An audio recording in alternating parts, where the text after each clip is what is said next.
Thank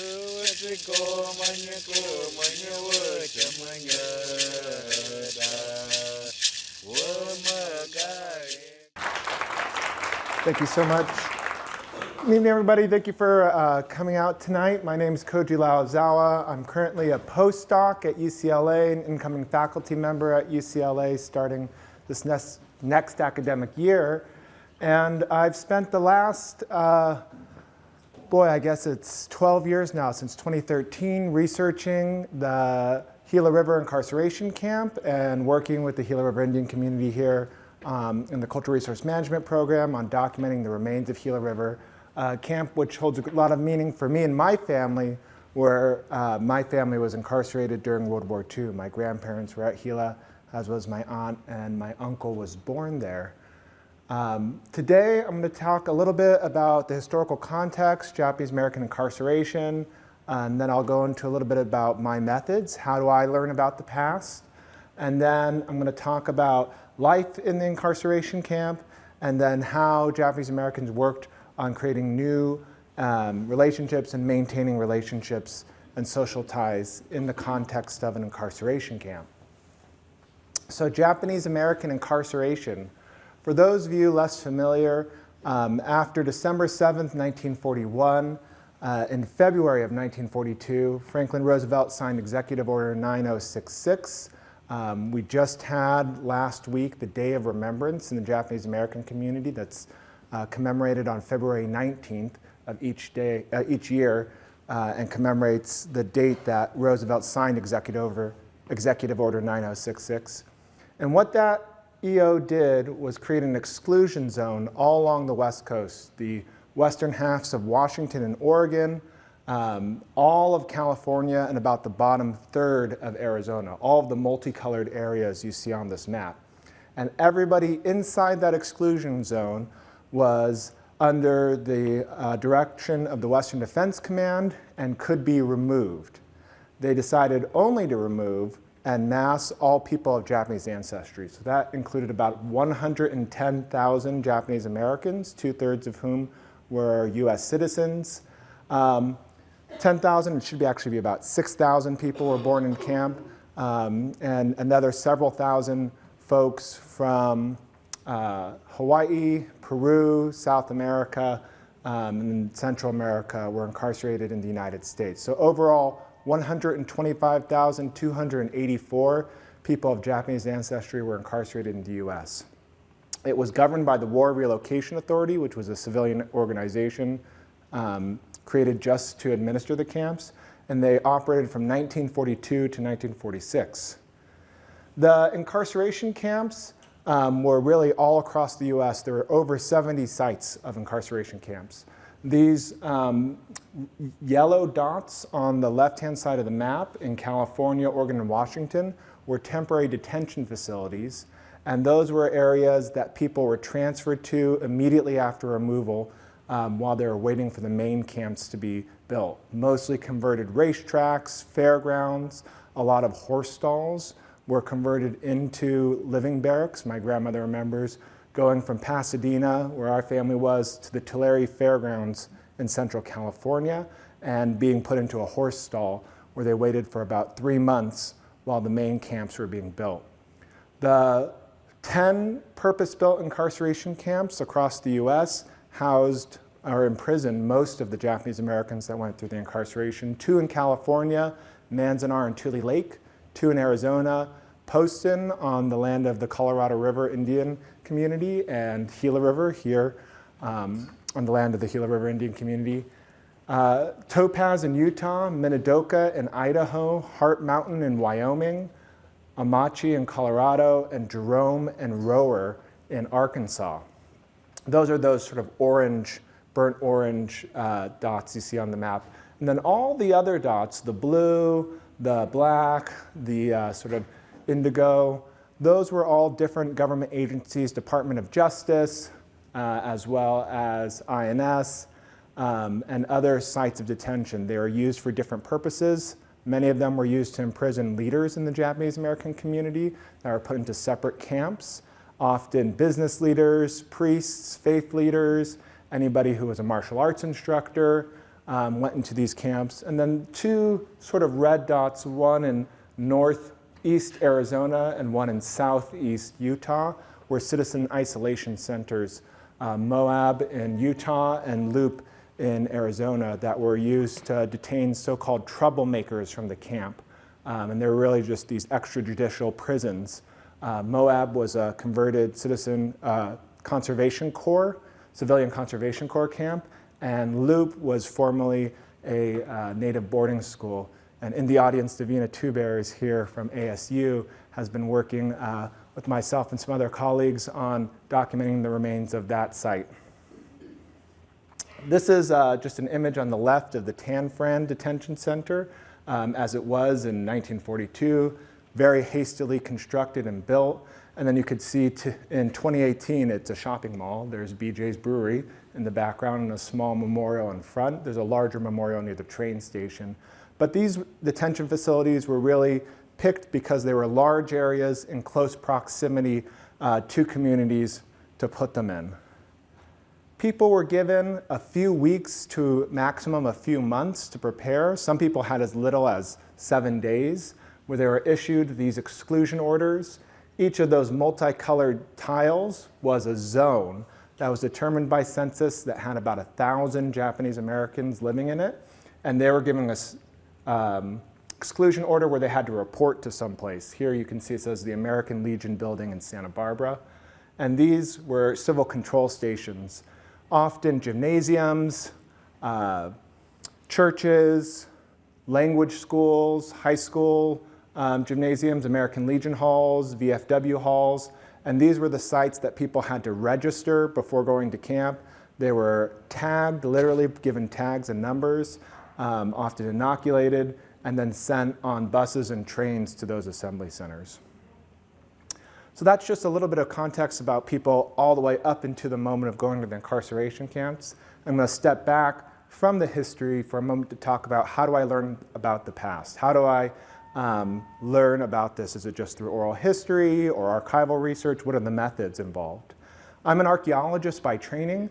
I start with community-based archaeology, which means an attention to the local, archaeology which centers the needs of the communities that are tied to archaeological sites, intentional long-term outreach, so working with communities for a long period of time, highlighting the voices of community groups in interpretation and writing, and really working with and generating knowledge, co-creating knowledge with community members. So not trying to impose only what I learned, but trying to learn and highlight and uplift the voices of the community members I work with. Also been really focusing on decolonizing praxis, especially on sites of native land, thinking about decolonization and social justice not as metaphors, but what it means to collaborate, create research questions and research design with the communities like the Gila River Indian Community that I'm working with, and think about how the methods are appropriate for the kinds of knowledge we're trying to understand and create, and that this brings value to the community as well, and isn't just an extractive process. So with this in mind, I worked with both the Tribal Historic Preservation Office here and the Cultural Resource Management Program to focus on this set of research methods. And I'll go into each of these a little more in detail, but pedestrian survey, UAV or drone survey, total station, which is sort of an advanced mapping computer, catch and release, PXRF or portable X-ray fluorescence, which is a material science analysis, ethnography with heritage groups and memory communities, mostly Japanese American survivors, oral histories, and archival research. So pedestrian survey, what is that? Pedestrian survey is walking essentially across the surface of an area and documenting what's there. This is Butte Camp on the left, which was one of the two subcamps at Gila River, and Canal Camp on the right. And each of those green lines are lines myself and my colleagues from Gila River's Cultural Resource Management Program walked back and forth. And as we walked back and forth, we put down pin flags, we took GPS points, we took photographs documenting what was on the surface. And with that, we found hundreds of landscaping features. We initially were from people that we talked to and from other reports that were produced in the 1980s. we're expecting about 12 landscaping features at Butte Camp and maybe 20, 25 at Canal. We ultimately found over 240 garden ponds, as well as hundreds of other landscaping features. Rock alignments, terracing, depressions that basements were in, sumo wrestling platforms, just really a lot of things that testify to what Japanese Americans did and how they modified their landscape while they were incarcerated. UAV or drone survey, taking a drone out and essentially photographing the landscape. This is an image of an area from Google Maps. You get an idea of what the resolution looks like. And when you take a drone, fly it over, take hundreds of photographs, and then stitch them all together, you get a much higher resolution of the landscape. And that allows not only for you to see the visible features, but to do what's called photogrammetry and create a 3D model of the surface. So you can see places where there are depressions that might indicate certain kinds of features. Those are the two large trees that were in the previous photo. All the vegetation pops up, but you can also see some of the foundation remains and get a better idea of the topography of the landscape that might not be visible from just the photographs. Using a total station is essentially a computer with a laser that shoots out at a prism and then gives you sub-centimeter accuracy. So this is a way to not only take what we see with the drone, but to accurately map it down to the centimeters. We take a lot of points, and I'll show you in a few slides what we do with those points to put together a better picture of what the places that people lived look like. Catch and release survey.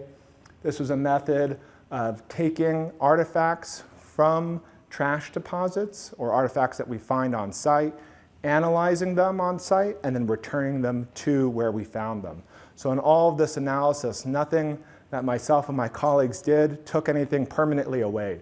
We did everything on site. We photographed, cataloged all this material culture, all these objects from trash deposits related to the camp, and then we left it there so that this would be a low impact project. Portable X-ray fluorescence is material analysis to look at the composition and really compare it to source sites and get an idea of where things come from. So these are vesicular basalt cobbles around a pond at Canal Camp, and each of these cobbles comes from somewhere else. There's not vesicular basalt in the local geology. There's a lot of granite, there's a lot of schist, there's some other kinds of stones, but basalt isn't present around where either the camp is. There aren't many of these either. Across all those 240 ponds, only about 20 had basalt on them. There were only 29 basalt cobbles in total. So one of the questions is, where is this coming from? So looking to material analysis to try to trace it to where it comes from. And then of course, archival research and oral histories, looking through photo albums. These are photographs from my own family's album. On the left is our family barrack with my aunt sitting on the front steps. On the right, my grandmother, my uncle who was born in camp, and my aunt also sitting in front of the barracks. Looking at photographs from my own family, thankfully having the opportunity and privilege to interview my grandmother when she had turned 100 and could tell me still stories about her experience at camp, but also working with other families, looking at their archives, looking at the National Archives in Washington, D.C., and getting a picture from the paper record. So coming at this history from stories, coming at it from the documents produced by the government, from documents produced by the people who experienced incarceration themselves, and then looking at the material remains through archaeology to get an understanding through these various different methods what life was like in the Gila River incarceration camp, how did people experience it, how did they navigate it, and how did they change their experiences. So moving to the Gila River incarceration camp, and I'll just make a note here, some of you may be more used to the term internment camp. You've probably heard about Japanese internment or internment camps, and I've been saying incarceration camp. We use incarceration, that's sort of the preferred term, one of the preferred terms of the community right now, because internment is a specific legal term that refers to the detention of enemy aliens.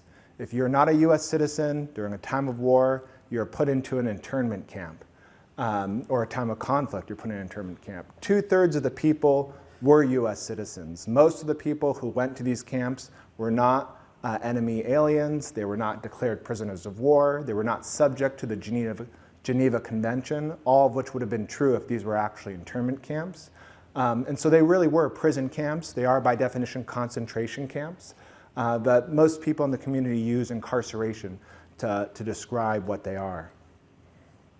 The Gila River Incarceration Camp, this is a photograph of Block 60 where my family was, taken in 1943.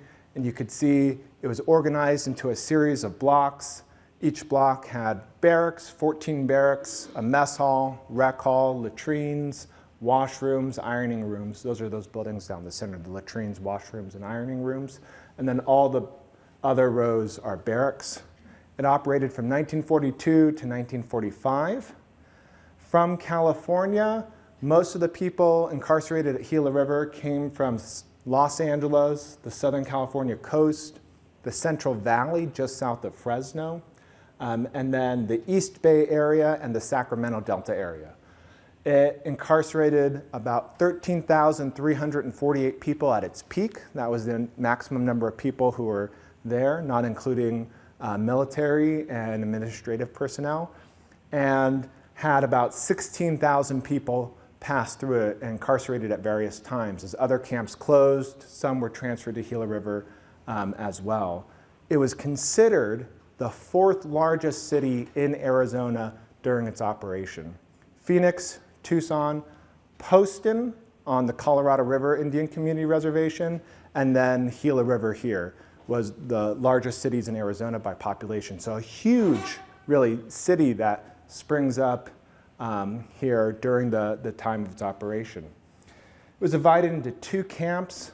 Butte Camp was the larger of the 2. It was also known as Camp 2 because it opened second. I should reverse these.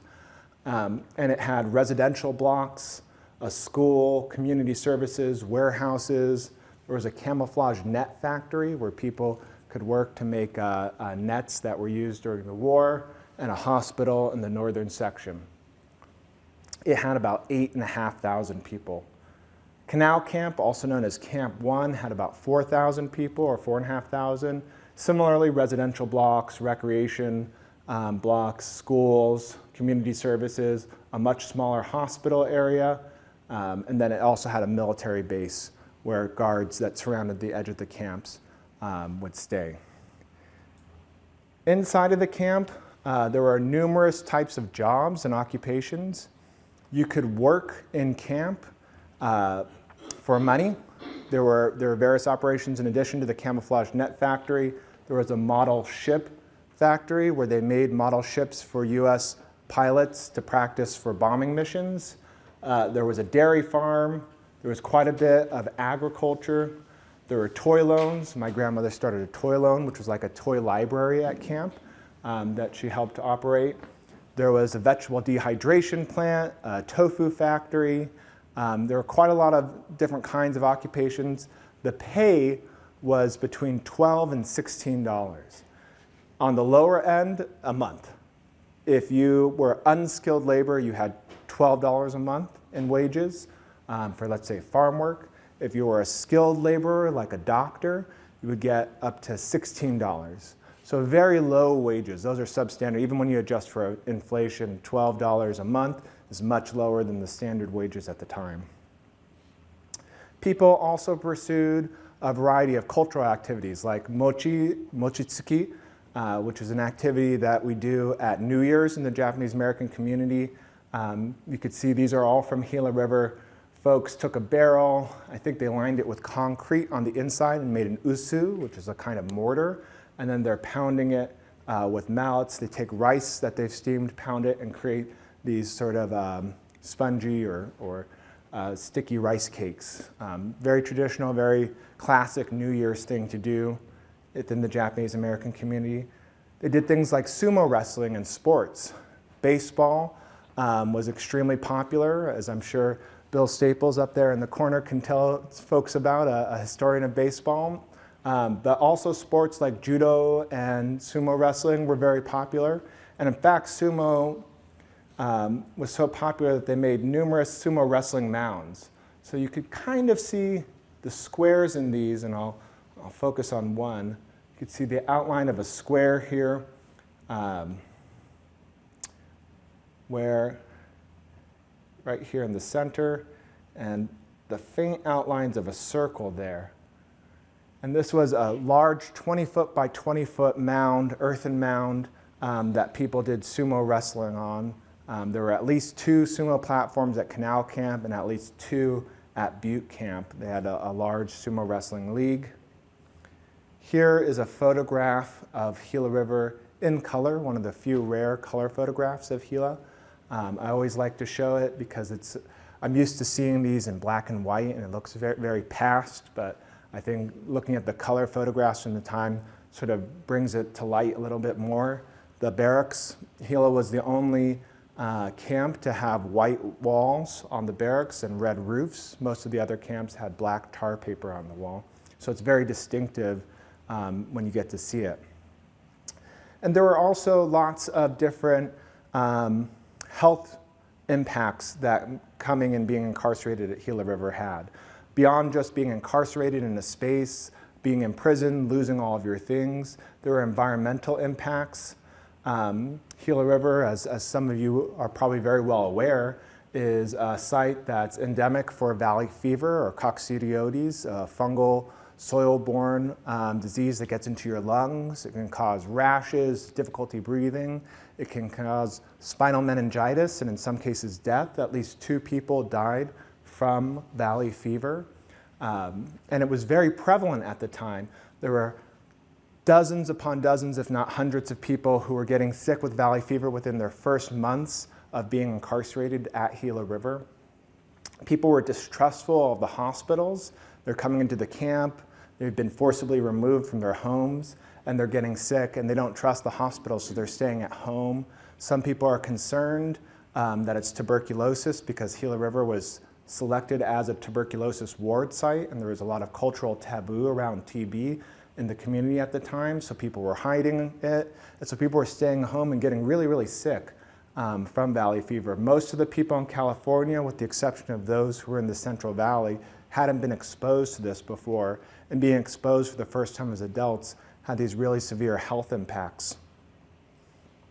A lot of people also suffered heat exposure. This was a wood carving for a young boy of about, I think, 15 years old, Satoru, who died after playing basketball from heat exhaustion at camp. The heat, people weren't used to the severe conditions, the summertime temperatures out here in Arizona. And then there was a lot of moments of violence. So these are both from police reports. They show the outlines of barracks that were being under investigations, where there were a couple of murders. There were also several people who took their own lives through self-harm.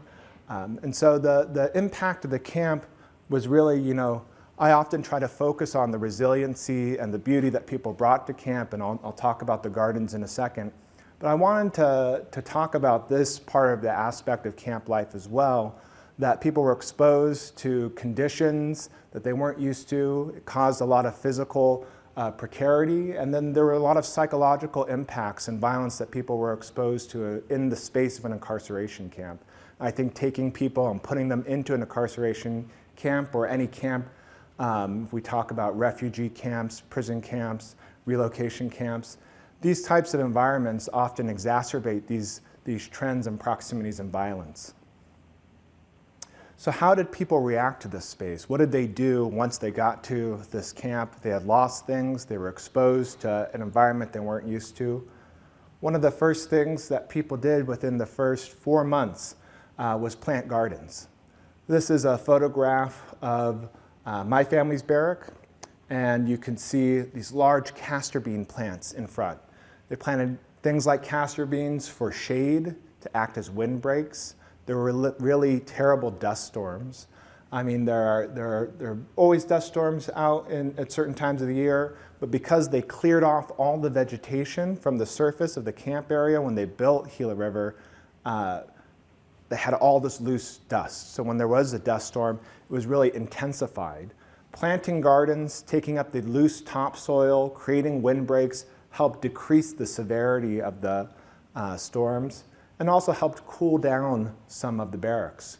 Here is a pond that was constructed at Gila River, and if you look hard in the center of that island, there's sort of a dark rectangular thing. That's a barrack footing right there. And so what that tells us is that the structure of the building actually passed over the pond. So half of the pond was underneath the building and the other half was out front. This helped not only keep the buildings a little bit cooler by having water underneath it and keeping the water cooler, people kept fish in the ponds, but also helped with the dust blowing in through the floor. Many of the barracks were built, well, all of the barracks were built with cheap green wood, which shrinks as it heats up and dries, leaving gaps in the floorboards. And so when you have these dust storms, all the dust is blowing in through the bottom of the building.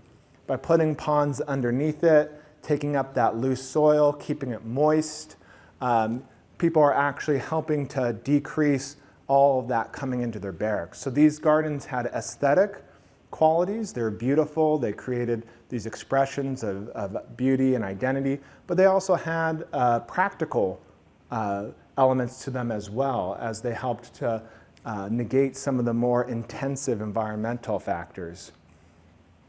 Next to that pond, this is actually one of my favorite things I found during the survey. There's also a small baby's footprint in the cement, which I always like to think about the families as they tried to figure out what they were doing. They didn't know how long they would be here.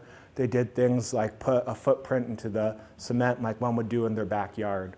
And really, a lot of the gardens, people in oral histories will say, kodomo no taname ni, for the sake of the children, that they did these things to keep the children well and to make sure that they didn't have as severe an impact from the experience of incarceration. Some of the garden complexes were much larger and interrelated. This is a place where you can see the barracks would have been, several garden plots, a pond, and different pathways.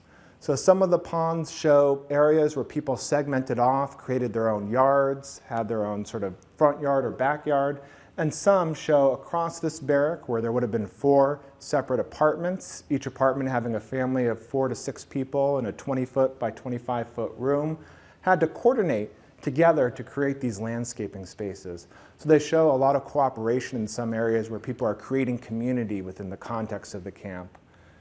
Here's that same garden, and you could see ceramic pipes, granite stone, and concrete, different types of materials that people are incorporating, not just stones and cement, but also actually taking sewer pipes, breaking them up, and using them to create these garden plots. This is a photograph of a garden complex. You can see a lot of the different plots. There's a pathway in. It's actually a terraced hill, and so you would walk up and see all these different terracings. I want to show you this. This is actually taken this morning. I was out doing field work at Butte Camp up until about 4:30 this afternoon. And so this is just some of the photographs I was taking today of different features there at Butte. Here is sort of the end result of layering those pedestrian surveys, UAV, drone shots, some of the depression mapping and the total station, as we get to really see how they all come together and what they look like and how they sort of work in conjunction with where the buildings were. So I'm going to take away the background so you can see a little bit clearer. Each of those dotted lines is a depression where there was a basement. And you can see most of the basements actually map pretty neatly on to where the barracks would have been. In blue, we have the ponds. In sort of black with little dots inside, there are entryways where people put gravel down so that you would walk on the gravel before going into your house or as you come out, a little landing pad. and then a couple of fence lines around one of the barracks in the top right. Here is another set of barracks where I found a basement, and this one I always like to see 53D. When I was looking through the National Archives in DC, I was going through the internal security files where the internal security would write the reports. And in it, it referenced apartment 53D. There was a raid in the basement. And what they found in the basement was 4 bottles of Raisin Jack, 2 barrels of sake, and a couple of other bottles of sake. So the guy in 53D was brewing sake and alcohol underneath his barrack. He swore that he wasn't selling it. He was just drinking them himself and giving it to some friends.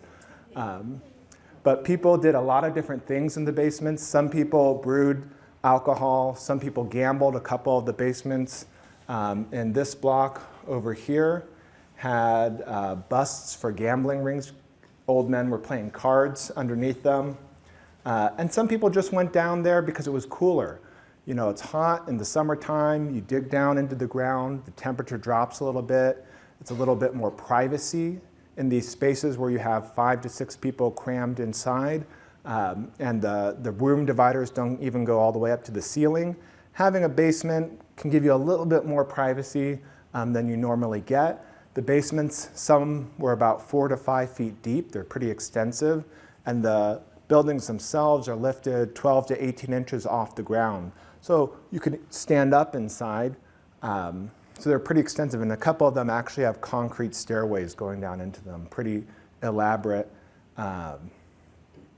infrastructure. There's also a lot of artifacts documented at Gila River.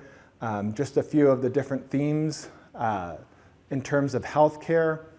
Of course, a lot of institutional healthcare items, pill bottles, Clorox, sanitary bottles, a lot of things tied to the hospital. Very few kind of personal medicines. This is from a pre-World War II community in Santa Barbara where I've done some archaeological work with the Santa Barbara Trust for Historic Preservation. And this is a community that actually everybody from Santa Barbara, from this Japantown, went to Gila River. And so looking at what was present in the trash pits, we see a lot of personalized medicine bottles, things coming from Japan. It's Yamazaki Teikokudo, which is a kind of like stomach pill you get when you're like, it's one of those sort of pills that you take for everything. It's like Vicks Vapor Rub. You just, whenever you're feeling sick, you put some of that in and it'll make you feel better. Eye drops, that's Daigaku Meiyaku, University eye drops. And then also a local pharmacy. This is from the Santa Barbara pharmacy a few blocks away. And so before the war, a lot of people are doing their own personal health care. They're buying medicines from local pharmacies. They're getting things from Japan. That mostly stops. There's very few, only a few examples of medicine bottles still coming from Japan, possibly things that people took into camp, but they're really forced to rely on the hospital for their own health care. You also see a lot of differences in the kinds of ceramics people are eating off of. Before the war, there's a lot of Japanese porcelains. There's imported porcelains from Europe in the right there. And then there's American-made earthenwares. In camp, the predominant ceramics are those whitewares. It's called what we call hotel ware, institutional ware. It's kind of heavy white ironstone material. You'll see it at diners still today, or on railway cars, or you used to see them on railway cars. You probably don't anymore. But that was what you'd get in the mess halls. Those were the kinds of things you were serving your food on. In trash pits where people's barracks were, or that were connected to their barracks, we see some Japanese ceramics, some ceramics that people are still bringing from their pre-war communities that they took with them into camp, and a few earthenwares, a few American hand-painted earthenwares. So you still see some ways that people tried to bring a little bit of home with them into camp. And finally, camp is really where you see mass exposure to national brand sodas. So looking at a lot of pre-war communities, especially in the smaller, more rural communities, rare, if ever, do we find Coca-Cola or Pepsi bottles so far in the Japanese-American archaeological deposits. We find a lot of local soda works and bottles, Maybe people were going to a soda bar, a soda fountain, and getting their Coca-Cola, but they weren't drinking it out of a bottle. In camp, they're getting Coke, they're getting Pepsi, they're getting Nesbitt. I think there's a bottle of root beer up there. So you just see a sort of difference in the kinds of things people are getting. They're getting cut off from their international sort of supply chains, things that they were getting from Japan or other parts of the diaspora, South America. They're getting cut off from the local companies that they've built relationships, the corner store that they were going to, and they're sort of being redirected into this almost like mail order Amazon, except it was Sears Roebuck and Montgomery Ward's. It wasn't Amazon then. Sort of catalog of things that they were getting in and really breaking off those local relationships. I wanted to turn now to a couple of final stories. This is a picture of my grandmother, uncle, and aunt in front of a saguaro. And I was sharing this with a friend of mine who is an O'odham scholar. And she was telling me that saguaro are people for O'odham people. And she said to me that this saguaro, this Hashan, probably remembers your grandmother if she's still alive. They lived for 200 years. So I've been trying to find this saguaro. This is from this morning. It was the closest one I can find that might be it, but I think it actually might be a little bit farther away. It looks like my grandmother and family is a little bit closer. Up there on the left or on the right, you could see sort of the base of the water tower, which looks just a little bit further back than they would have been. So I think after circling around this morning, we weren't able to actually find it. But thinking about saguaro led me to really look into how did Japanese Americans relate to saguaro while they were in camp.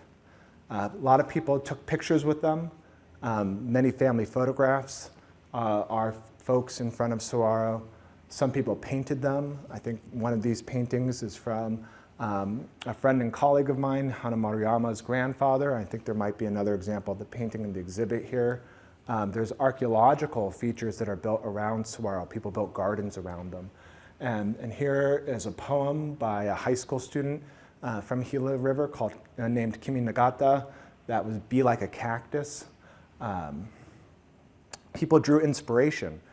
This poem was about weathering the hardships of camp by being like a cactus and growing strong and sturdy. So people were really building deep relationships with saguaro. And there are some archival notes that suggest that some people were going into the buttes next to camp and they made shrines from saguaro, tying rope and hanging paper off of them, which is a tradition similar to what people do around sacred trees and rocks in Japan, making shimenawa, which are those ropes you can see braided around sacred trees, and hanging shide or ofura, paper charms that have great significance in Shintoism to honor the kami and spirit of the tree or stone, or in this case of the saguaro. Also, this brought to light, this is the photo on the right is that saguaro that I took in 2015, and going out today on the left, you could see the saguaro has died. That also brought to mind for me some of the impacts of the rising temperatures, the heat, and some of the ways in which, though the landscape holds these memories, it's becoming more and more vulnerable to climate change and these changes. So I was very sad to see. I like to think about both what this kind of research can mean for people, for descendants, for survivors, for family members as we try to find our stories. Much of World War II incarceration is surrounded by silences in the Japanese American community. Many of the older generations don't speak about camp, and many of them didn't leave many archives. And so we're really looking a lot to fill in these silences and gaps, and also to think about how the past is relevant in the present, whether it's bringing our attention to things like climate change, whether it's also thinking about the repetitions of the use of spaces of detention. Several sites of Japanese American incarceration have been used as migrant detention centers in the last several years. Several Japanese American organizations like Tsuru for Solidarity have worked to protest the use. like in Fort Sill, Oklahoma, which was used both to imprison indigenous fighters like Geronimo, Japanese Americans during World War II, and was a proposed site for a new migrant detention center a few years ago. The way in which people are alienated, made different, ostracized, and confined is something that really resonates with our present moment, whether in displacement for our climate crises, refugees, or people who are being put into deportation camps. And so I really like to think about the ways we can learn from the past and hopefully keep from repeating history. So thank you so much for listening to me talk for about a half hour, and I'm happy now to go into questions and answer and talk a little bit with you more informally about my research. Thank you.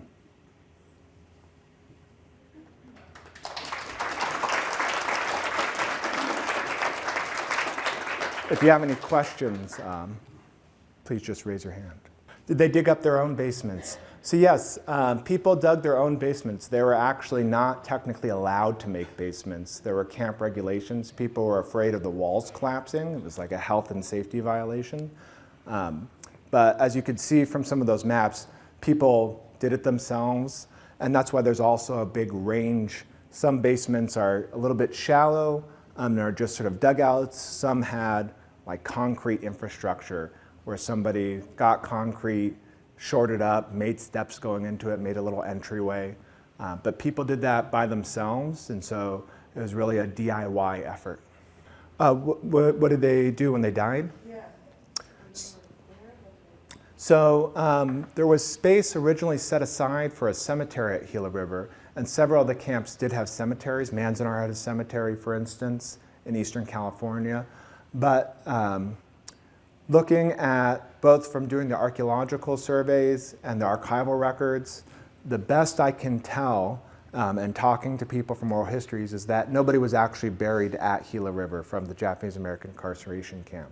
People were generally cremated. They contracted with a mortuary in Casa Grande, and most of those folks ended up being buried in California eventually, or taken with. So I think most, if not all, people were cremated and then removed from the camp area. That's a great question. So there's this paradox where cameras were outlawed as people went into camp. There were cameras, radios, guns, all these things were banned. And yet, many families I've interviewed have a camp album.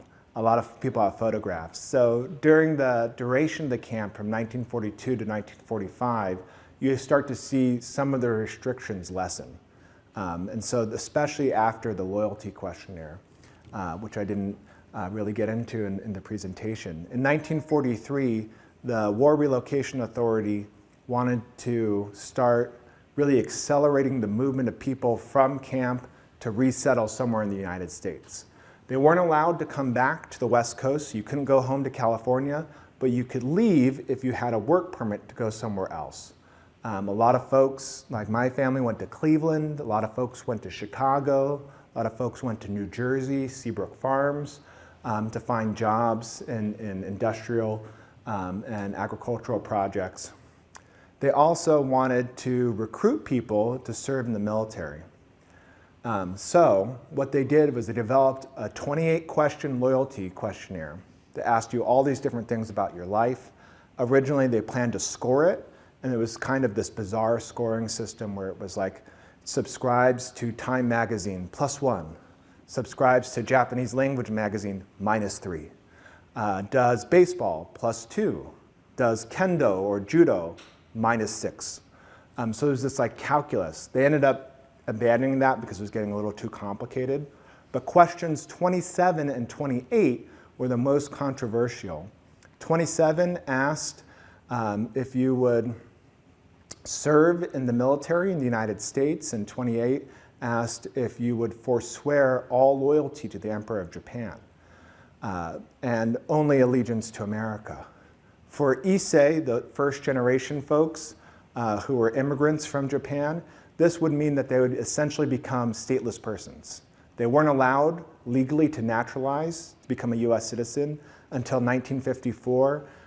Pretty much everybody from Asia was not allowed to become a US citizen if they immigrated, only if you were born in the US. So if you gave up your Japanese citizenship, you would become a stateless person. People were also concerned about going into the military, senior citizens, high school kids. People were also angry. They were like, you threw us in camps. Why am I going to serve in the US military? Why am I going to swear loyalty? I'll do so if you let me go. The people who answered no to those questions were colloquially known as no-nos. They were sent to a segregation camp in Northern California called Tule Lake. And so all of those folks were removed from camp, the no-nos, and then you only had the yes-yeses, the supposedly loyal people, this sort of false dichotomy of you're loyal or disloyal. After the loyalty questionnaire, I know this is a long answer to your question, restrictions really loosened up. So people were given day passes to go into Chandler and Phoenix, so you could take a bus up to Chandler, then you had to come back to camp at night. If you can get a permit from the camp administrator, they were allowed to bring in cameras at that point. And so some people brought cameras. I asked my grandparents, like, is this from your camera? Did you have a camera? And my grandmother was like, no, somebody else did, and we took a bunch of photos. But she couldn't remember who. To be fair, she was 100, so she was very old, and it was 70-something years ago. But they obviously had cameras that circulated around, and people were able to take pictures. And so a lot of families have camp albums, which are, I really appreciate those photographs much more than the government issued ones. There are a lot of photographs that were done by the War Relocation Authority.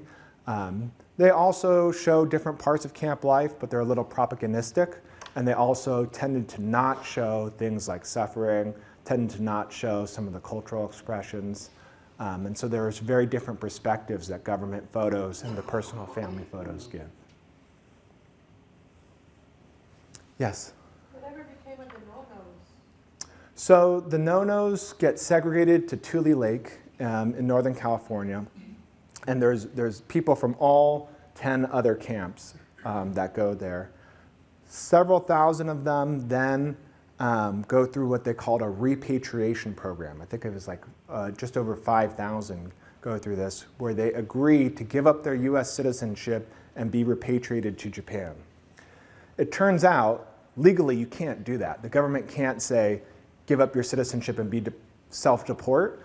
And most of those people were able to get their citizenship back in the years after the war due to the attorney Wayne Collins, who filed thousands of writs of habeas corpus. But some people did end up going to Japan. A lot of people go to Tule Lake where they spend the rest of the war, and then when the war ends and the camps close, many of them are released. But for those folks at Tule Lake, there was a lot of mistreatment. They created a stockade inside of Tule Lake, like a prison within a prison. There were beatings, there were riots and protests and uprisings, and so it became a really sort of contentious space. Because a lot of the people who answered no were, frankly, really pissed at the whole incarceration. I mean, most people were pissed generally, but these are the folks who were like, I'm not going to play by your rules anymore since you throw us into these prison camps. And so Tule Lake becomes this very sort of harsh environment. It also becomes a place of ostracization. So after the war, the people who answered no are considered people who gave the community a bad name. Most people answered yes to the loyalty questionnaire, and one of the ways of thinking about it was that if we answer yes, we prove our loyalty, we join the military, we become ultra-American, the government will recognize that what it did to our community was wrong. The Japanese American segregated combat unit, the 100th Battalion and 442nd Combat Unit, became the most decorated unit for its size and duration of service in US military history. It was known as the Purple Heart Battalion. Several congressional medals, hundreds of silver stars, really a highly decorated unit. And so a lot of people thought if we prove our patriotism, the government will understand it was wrong. And they thought the people who answered no, no, then gave the community a bad name. So many of the people who answered no, no, who then after the war eventually returned to their hometowns in California, to LA and San Francisco and Seattle, were cut off from the community. People would call them no-nos, people would say that they were despicable. And it wasn't really until the 1990s that you started to see some community healing. And as recently as a few years ago, the Japanese American Citizens League went to pass a resolution to apologize for the treatment of no-nos in the post-war period. And it was a contentious meeting. Like, some people still stood up and shouted that they shouldn't, that the no-nos were terrible, that they beat up people, that they were a bunch of thugs. And so there's still really raw feelings around this question. The impact of the loyalty questionnaire 80 years later is still felt in the community. So did the US issue apology, and what did they receive? In the 1980s, a congressional commission was formed to investigate this question of, was the incarceration justified? It was called the Congressional Commission of Wartime Incarceration of Civilians, or Internment of Civilians. It's like CWRIC. It's a really long acronym, alphabet soup, as is the specialty of the government. And they held hearings around the country. They did an investigatory report. They had testimonials, 10 sessions around the US where Japanese Americans could testify. They're all recorded, they're all archived. You can go and watch them.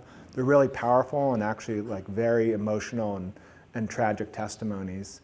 And at the end of all of that, in 1988, President Ronald Reagan signed the Civil Liberties Act, which officially apologized for the incarceration. Part of this also came from amicus briefs. There were 3 Supreme Court trials that happened during the incarceration: Korematsu, Hirabayashi, and Yasui, that sued the federal government during the incarceration. Those were all decided in the favor of the government, which decided that the threat of national security was justified. There was a 4th case, Mitie Endo ex partem, that eventually allowed people to return to the West Coast. But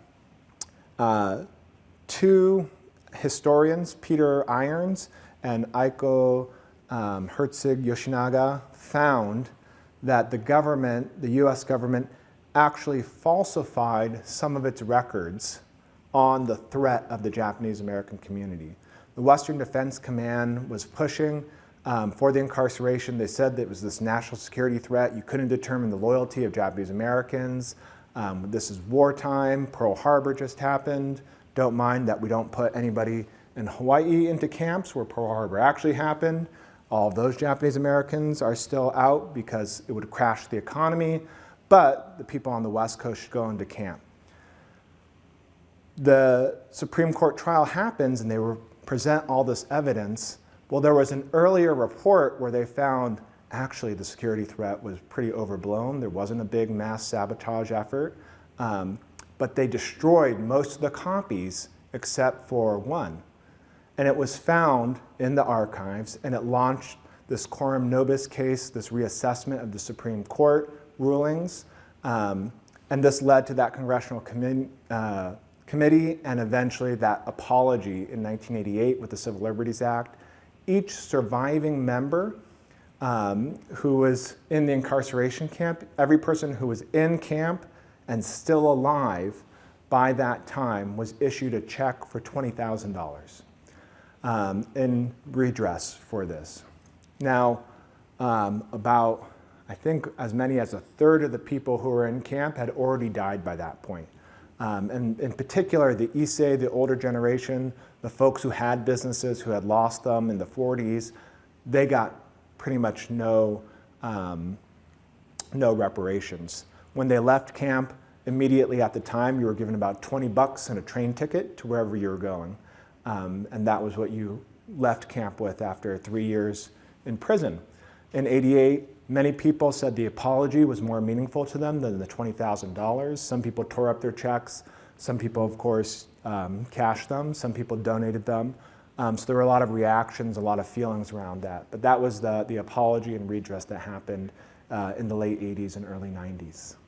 I believe it said in his birth certificate, Rivers, Arizona. So Gila River's official name as an incarceration camp was Rivers, the Rivers Camp. And that was the initial name for Jim Rivers, who was the first, I believe, Ottoman. He might be the first native man who died in World War I, Jim Rivers. And so they named the camp after him, but then people mostly ended up just calling it Gila River. But his birth certificate would say Rivers, Arizona. So we really have very little information around how the saguaros were adapted as shrines. The only thing I was able to find about that specifically was a note from an anthropologist who was embedded in the camp. There were two sets of anthropologists at the camp, one from the US government called the Community Analysis Section that was there to learn about Japanese Americans to run the camp better.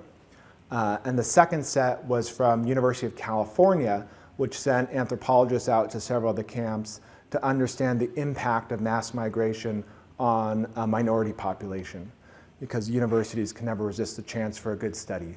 So they sent anthropologists out, they took all these notes, they typed up huge amounts of reports. A lot of their findings were kind of questionable, honestly, but their field notes reveal a huge amount of what daily life was like. They took copious amounts of field work, field notes, they wrote all these reports, they kept diaries. They actually had some Japanese Americans who were college students at the time who went and worked for the study themselves. Charles Kikuchi was one. He was a student at Berkeley. He came to the Gila River and he continues his studies by taking part in this. A couple people finished their PhDs by being parts of these studies in sociology and anthropology. But in those stacks of papers and notes, there was 3 lines about the use of saguaros as shrines, saying that some Japanese Americans were going into the hills, had made shrines of these saguaro, tying rope around them and hanging them with paper charms. So that's all we know really about that practice. Tying rope and the paper charms, as I said earlier, is really evocative of Shiminawa and Shide, which are common ways of making shrines around sacred trees or honoring the kami, the spirit, in trees, rocks, and other objects. So that's what I'm presuming was happening in that situation. We don't have so much more information about other kinds of shrines. I'll also say that officially these kinds of shrines which have Shinto influence, Shinto was banned. You could practice Buddhism, you could practice Christianity, which were pretty much the 2 main religions. There are a couple like Konkokyo, which are a little smaller, that was also allowed, but Shintoism was considered emperor worship and was officially banned, so you don't have a lot of out in the open Shinto practice or practices. People did make jizo stones, which are a kind of stone you see commonly in Japan alongside roads, and they have a long history for bringing luck and for guarding children. And you see some other things in the gardens where people are sort of practicing different kinds of religious things or expression a little more subtly.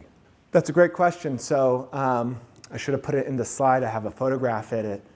There's a large concrete memorial. So actually in terms of cemeteries, this is the only sort of grave marker, so to speak, that I've seen connected to the camp on site.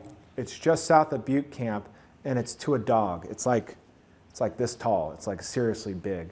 It's on a concrete mound, and it has a rectangular frame, and it's to a dog that was owned by a family that died in camp. The dog died in camp, and they built this sort of massive concrete memorial.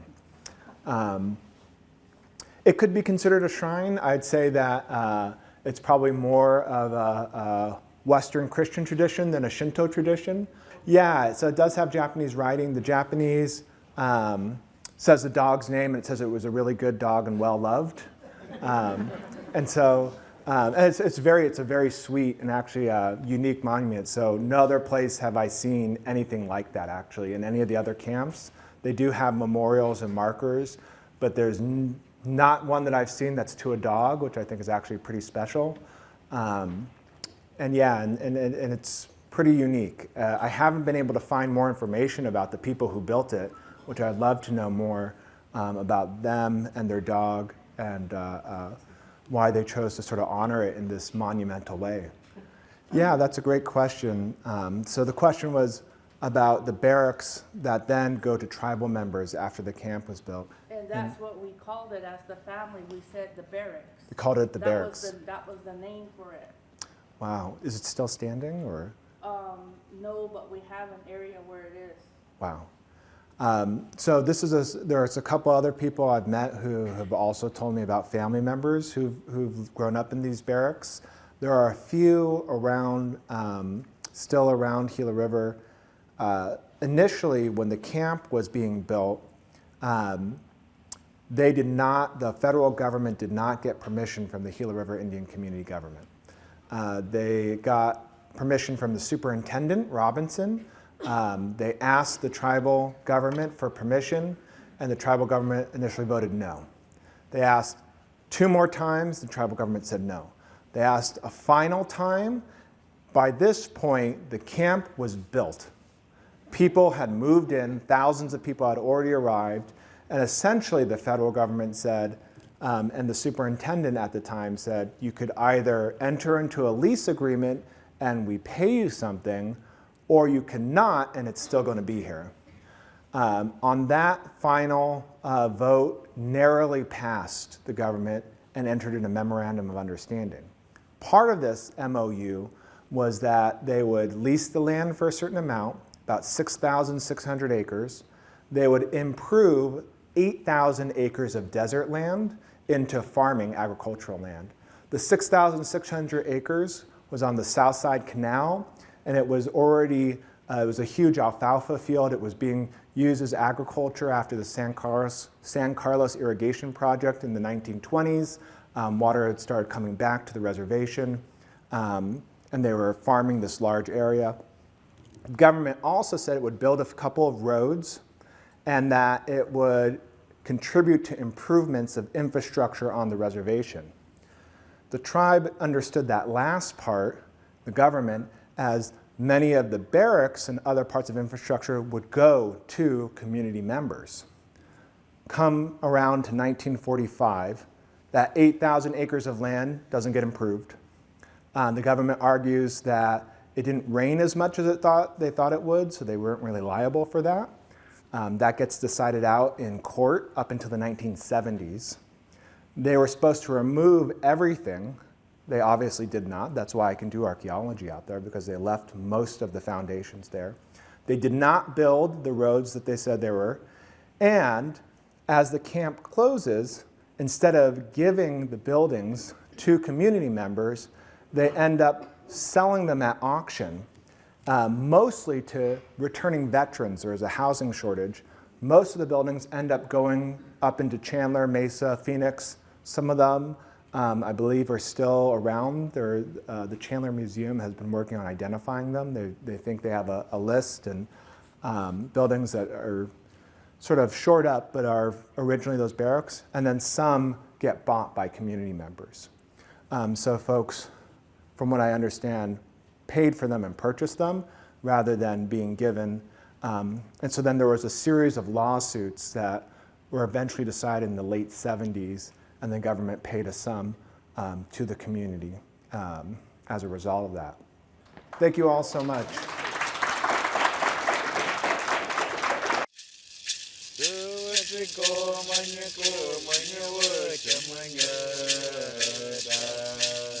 Wo ma ga re ga wo ma